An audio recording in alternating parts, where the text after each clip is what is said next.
Hey guys, so this is going to be just a quick intro video.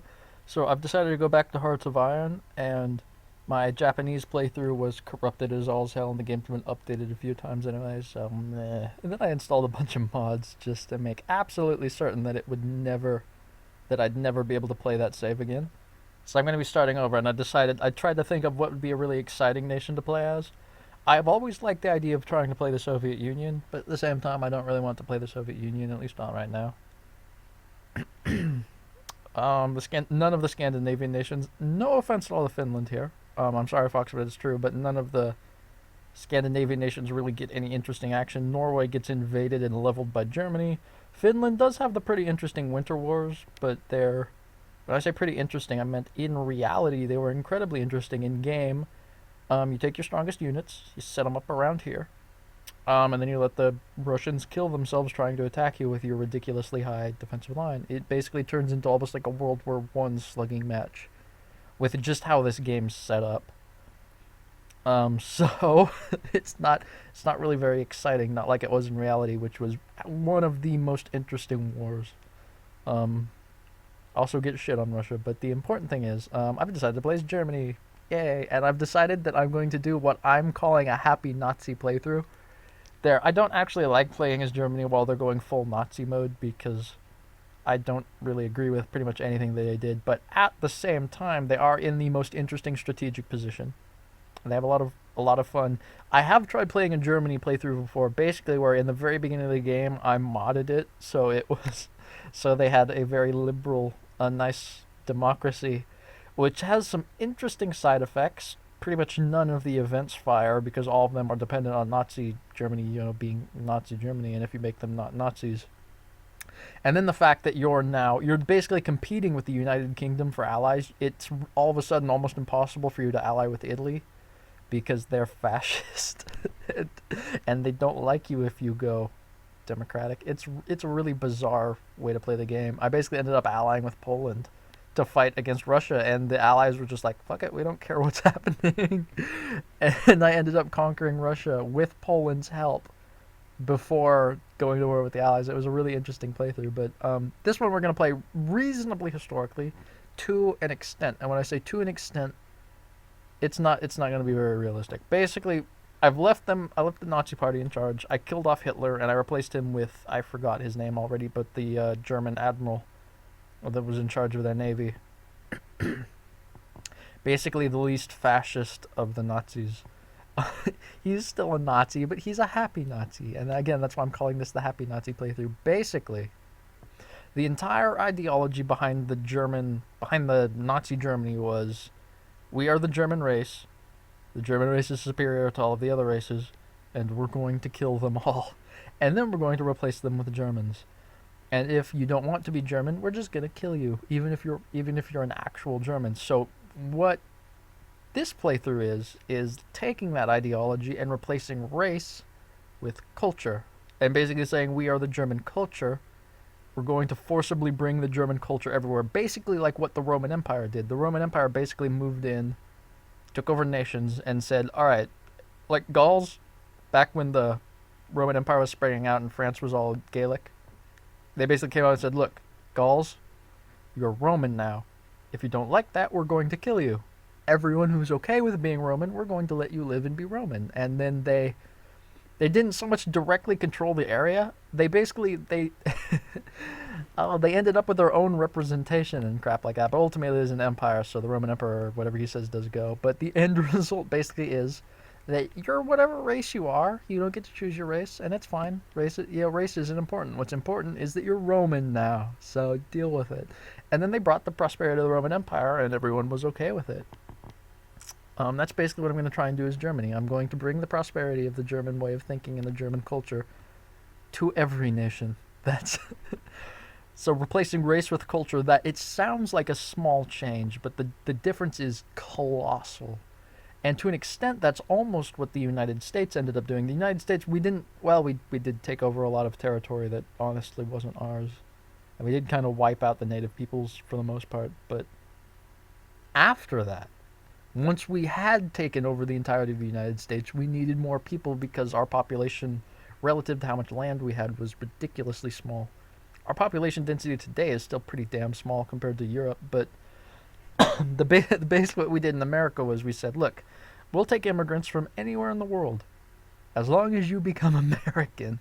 And people ended up coming to the United States to become American. They didn't come here. Well, a lot of them did try and come here for the economic prosperity, but the idea behind it was that they literally came to the United States to be Americans, and we ended up repressing their cultures like crazy, and a lot of them willingly gave up their culture, and now we have Americans of every race just run around being American.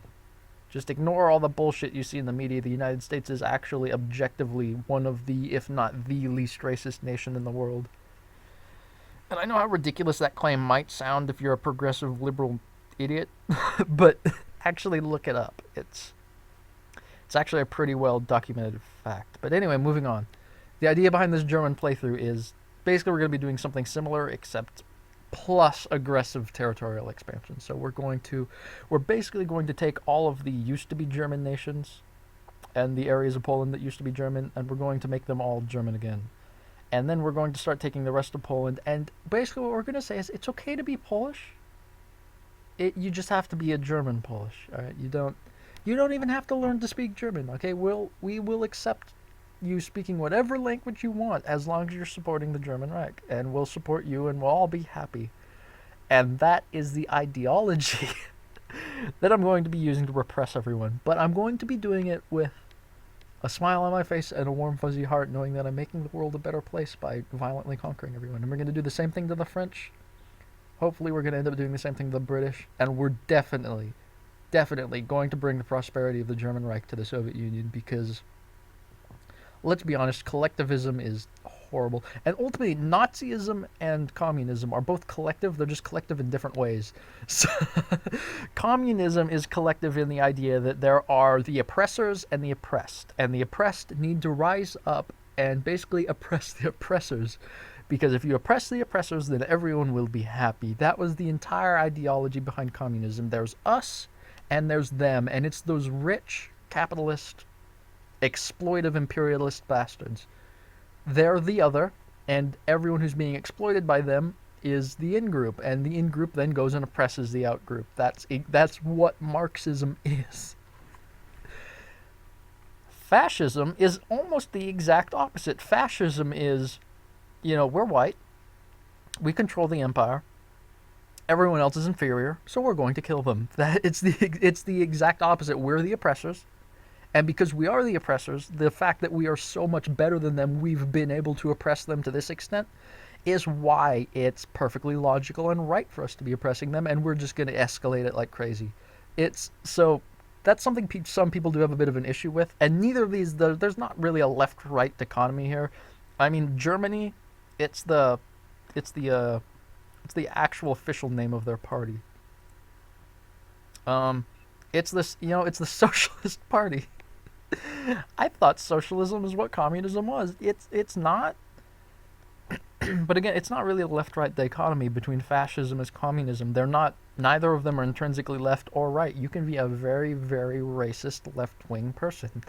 There's nothing about racism that's conservative. And it's just a really ridiculous argument that people get into. But basically, it has nothing to do with the left-right argument. It's literally just, we are the oppressed class, which gives us the right to rise up and oppress our oppressors. And over here, we are the oppressors, which is itself evidence that we are better than them, which is why we have a right to oppress them. It's just two different ideologies that are using the idea that we are a collective, and we have this collective enemy within our own nation that we need to destroy.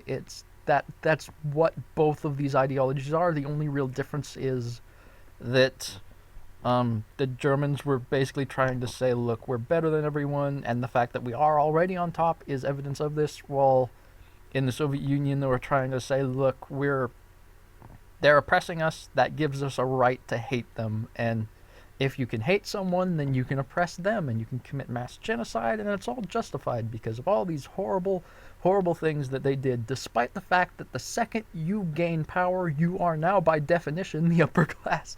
You are the people oppressing people at that point. So the Soviet Union basically ends up with this really stupid circular reasoning. well, Nazi Germany was just straight up racist. There's neither of them were really right at the time. And that, I mean, neither of these ideologies can ever be right because they're very collective and in really bad ways. You're trying to justify hating another group of people, and you should never do that because that's a really bad idea. Anyway, so massive political rant I just did. All of that aside, so I'm going to be doing a Germany that is individualist, basically. Instead of saying we are the German race and the German race is superior, instead we're going to be focusing purely on the German culture and the fact that I'm bringing that German culture and the superior German science and all of those things. That's what we're going to be bringing to these other nations. And we're bringing prosperity to nations. We're not oppressing them. We're not filtering off their resources for a war machine. I mean, we are. We are going to end up filtering off their resources and their manpower to power our war machine because we need our war machine to forcibly bring this prosperity to other nations. And it's not until we're done with the war that we're going to calm down and we're going to just start a nice, peaceful, happy empire. No racism, just culturalism. Just nationalism. I mean, that's all it comes down to. It's all about culture. I mean, what race you're born, you have no control over that. Being some, some. All right. Anyway, I'm gonna stop sounding like a racist now. So basically, that's my ideology. I'm going to be making this more about the culture, less about collectives. I mean, it's on the face of it, it still does sound kind of collective-y because we're talking about our culture, but I don't know. There's more logic behind that. Because you can make it's like education. If being very well educated is part of your culture, you can bring that to another nation. You can't bring your race to another nation. Germany trying to turn the Polish into Germans doesn't really work because they're racially Polish. They're Slavic. Are the Polish Slavic? I don't actually know. But you know what I mean. You can't actually enforce a genetic lineage on another group of people. You can't enforce a culture on them, though. And this way, I don't have to try killing anyone. I don't have to massacre any local populations. We're just going to re-educate them and make them German. So, it's still fascist. I mean, it's not. Is it fascist? I think fascism being about race is part of fascism. It's still nationalist. It's very nationalist. It's very our nation is better than other nations. In a way, it's very American. Which brings me to my first point. There are two major alterations to how history happens that I've changed. And they're to do with two nations that are going to end up with certain sides. The first thing I've done is I've taken Japan solely for a balancing reason. I've taken Japan and I've made them communist. And because I was really interested, when I was doing my communist Japan playthrough, I was really interested in how it was going to end up ending. Right up until the save corrupted and I stopped playing. So I've made Japan communist, so we're going to see how communist Japan works. The other very major thing I've done, since my new ideology is basically American anyway, I've modded in way back, the game just started a little while ago, we're still in 1936, and I've already modded the United States to be part of the Axis. Because I have taken this very individualist stance on our culture is what makes us great. I mean, that's exactly what the United States was preaching at this point. Come to America to not just enjoy our superior economy, but take part in our superior culture. We didn't word it like that. We didn't say superior because that does sound very Nazi-ish. But you know what I mean. This is exactly what the United States was doing at this point in time, where we're taking in all these immigrants. We're doing our best to turn them into Americans. Germany is the other way around. We have all these people, and we need to spread. We need to spread the German around. The United States had already been successful at this point, and there's only two major nations on the continent anymore. So basically, Germany's trying to do what the United States has already done at this point, and I'm postulating that the United States, because there was a lot of pro-German sympathy in the United States, there are two major reasons the United States ended up with the Allies instead of the Axis. One was Roosevelt, for ideological reasons, very heavily opposing the Germans and very heavily pushing pro-British cooperation. The other major issue was that the Germans kept sinking American ships. And it was the fact that the Germans kept saying, look, America, you have to stay neutral. And then they sunk our ships. With that, it's a whole long debate. But basically, Basically, we're going to postulate that because there's not as big of an ideological gap anymore, because we're not doing the whole pro-Aryan race thing. A great example of this would be during the Berlin Olympics, which haven't happened yet. The Germans, Hitler's big thing was, hey, all these white Aryans are going to win everything, and then there's this black American that came along and won a bunch of medals, and it was like, uh-oh. That sort of disproves all of your racial superiority crap, but now that doesn't have to happen, because it's not a black American winning all these medals. It's just an American, because it's not about race anymore. It's just about culture, and it's just about nationality.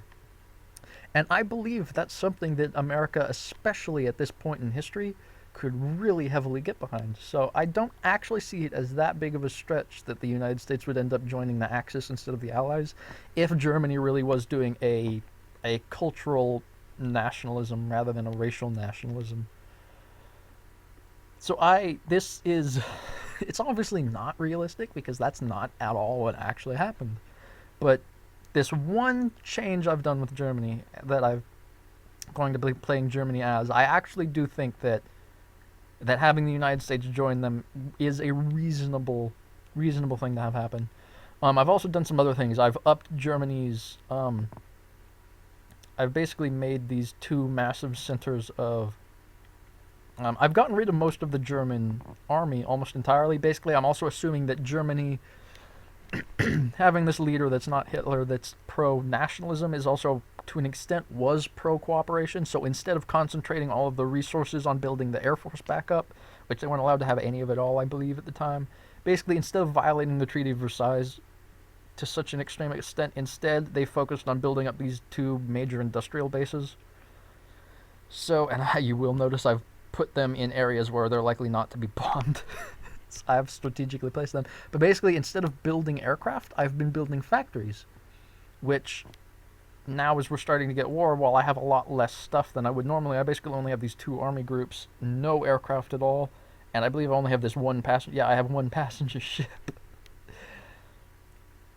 So I basically have no military at all right now. Basically, I have a little bit of army here, and I have a little bit more army over here, and that's it. That's all I have right now. But I have this huge industrial base to start building up. We're going to have at least 2 years to build up before, and we're going to end up at war with the Allies first. We are going to end up conquering Poland. This is what I mean when I say we are going to be playing more. What is going to happen piece by piece is a lot more with how World War II actually did progress, because we usually I try and do, as I said, I try and do like a democratic Germany or something, which ends up being allied with Poland rather than invading them and stuff like that. Instead, we are going to progress a lot as Germany actually did. We're going to annex Austria. We're going to annex the chunk of Czechoslovakia. We're going to take the rest of Czechoslovakia. We're also going to annex rather than puppet Slovakia itself. So we're going to take all of this. We may end up going after Hungary and Romania at some point even. I want them to be. I want to conquer places. I don't want to be allied with places. Italy is the one major exception, in the United States was already a major exception. But then we're going to do the pact with Russia. We're going to take, our half of Poland. They're going to take the other half of Poland and annex these three nations as well. We're going to ignore. I kind of want to help Finland during the Winter War, but I also don't want to end up at war with the Soviet Union too quickly. When I go to war with Poland, that's probably going to put me at war with France and the United Kingdom, which I'm then going to conquer, and Belgium, the Netherlands, and little baby Luxembourg is a little one province nation. Yeah, we're going to conquer all of them. I don't remember when Denmark was taken historically, but I'm going to be taking Denmark and Norway. And as I said, we're going to advance more or less along with how Germany actually did begin World War II. Taking France. I don't think I'm going to split France into Vichy, and I'm just going to take the whole thing. One major thing is when the Spanish Civil War breaks out, I'm going to aggressively support the Spanish state. I'm going to try and turn them. I'm going to try and get them to join the Axis, and I'm going to actively help them in their war. And we may end up conquering Portugal or something just to see if I can do that. But anyway, blah, blah, blah. We'll see all that stuff when it next happens. I don't need to talk about my long-term plans yet. The one other major departure from history, because I'm no longer allied with Japan, that means I'm not necessarily against China. Which means when we have the Chinese-German cooperation, I'm going to continue it for now, but And the cooperation did start to break down when, yay, we got a deal, and Japan is unhappy, and I don't fucking care, cause they're with the commies. Such a dumb situation. The People's Republic of China and all the civil war they have going on just kind of. Anyway, so I'm not sure what's gonna happen with China. I'm gonna ignore them though for the most part. When the Allies end up at war with us, I don't know. Do they end up? I don't think they end up at war with the entirety of the Axis. Whenever they end up at war with the entirety of the Axis, that is going to put the United Kingdom and America at war with each other, which is earlier than normal if Canada ends up joining the Allies like they usually do. I mean, we can't really expect Canada to win this war, do we? So, and Mexico might even. Oh my God, all these nations may end up joining. It depends. So if all of these nations that traditionally kind of passively sided with the Allies, hopefully they don't explicitly side with the Allies. Actually, Mexico might go. It depends. If you're, we'll see. We'll see what happens.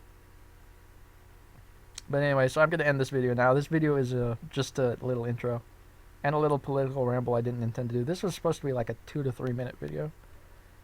I haven't even done anything, and I've been talking for 20 fucking. Oh my God, wow. So I'm starting another Hearts of Iron 3 playthrough. I'm playing as Germany. I've modded it so Japan is going to be stayed with the communists rather than trying to ally with me, and I have the United States allied with Germany.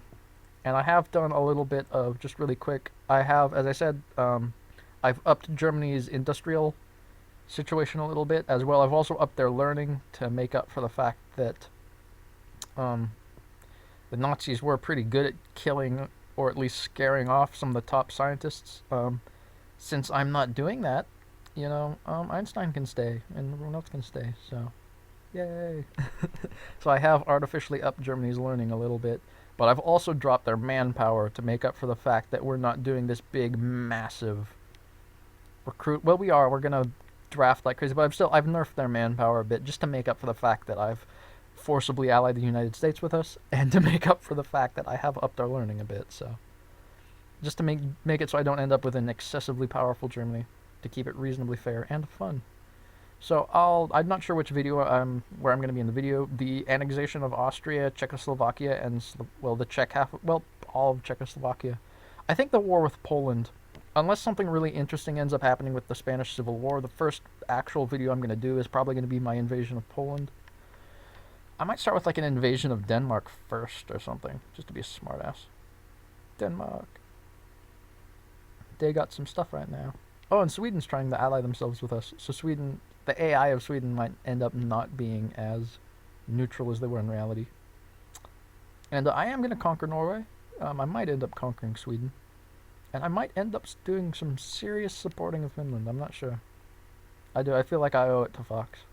We are going to be conquering the Soviet Union at some point, which is absolutely terrifying.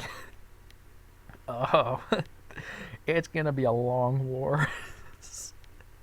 This is the one thing I don't like about Germany. The one thing I love about playing as one of the Allies is doing this big, long fight against the Axis. You finally beat the Axis, and then you start the Cold War, and then you deal with the Soviet Union. The ability to focus on it at a time, we're not going to get that ability. So hopefully I'm going to conquer France nice and fast. Hopefully this isn't going to suck. So I'll see you guys next time. It's going to be some kind of battle. I'm not going to just do another political rant, I promise. God, it's like 22, 23, 24. It's 24 minutes. This is a 24-minute long video for me to fucking say I'm playing as Germany. Yay, and I cheated a bit. So I'll see you guys next time. Fuck me. Jesus Christ. Oh, what the hell is wrong with me? Oh.